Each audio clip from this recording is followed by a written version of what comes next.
Okay. You came across to me as if you welcomed Putin's involvement in Syria. You said it was sort of like you saw very little downside. Why?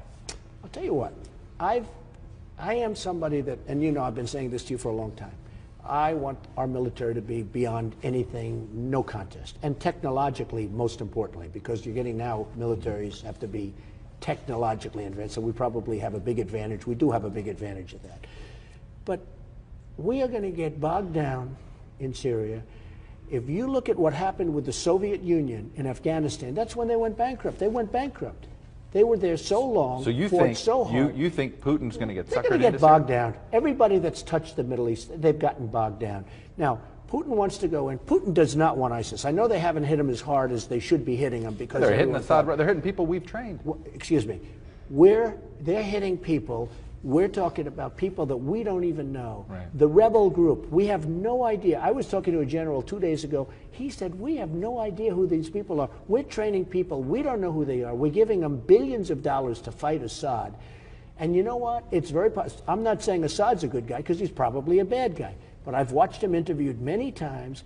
And you can make the case, if you look at Libya, look what we did there. Mm-hmm. It's a mess. If you look at Saddam Hussein with Iraq, look what we did there. It's a mess.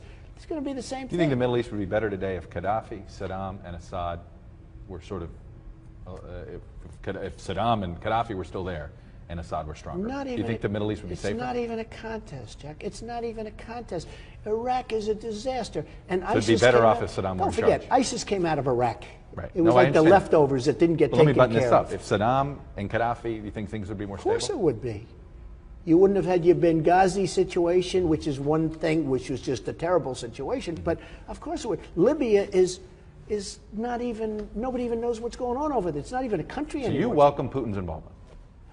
I like that Putin is bombing the hell out of ISIS, and it's going to be ISIS. I'll tell you why.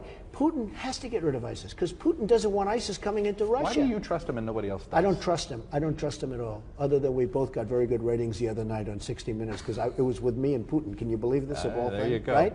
So I don't know. Did I get the ratings or did he? But the truth is, it's not a question of trust. I don't want to see the United States. We've spent $2 trillion in Iraq, probably $1 trillion in Afghanistan. We're in there. We're destroying our country. We owe $19 trillion.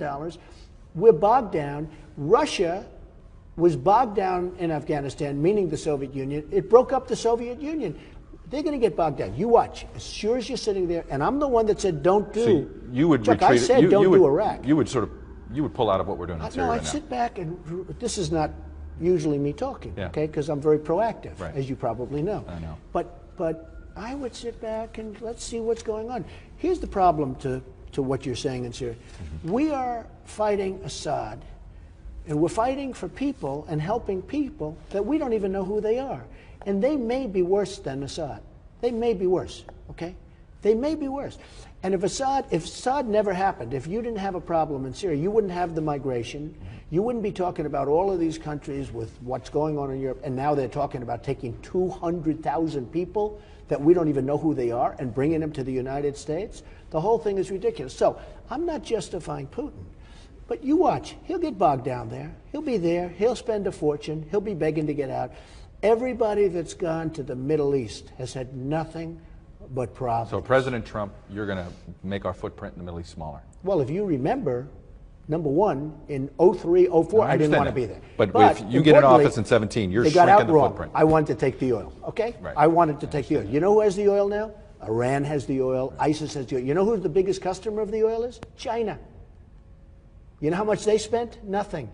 They're the ones getting the oil, but ISIS has it. Iraq has a little bit, and there really is no Iraq. If you think about it, Chuck, there really is no Iraq. Iraq is a corrupt group of people. That's all Iraq is.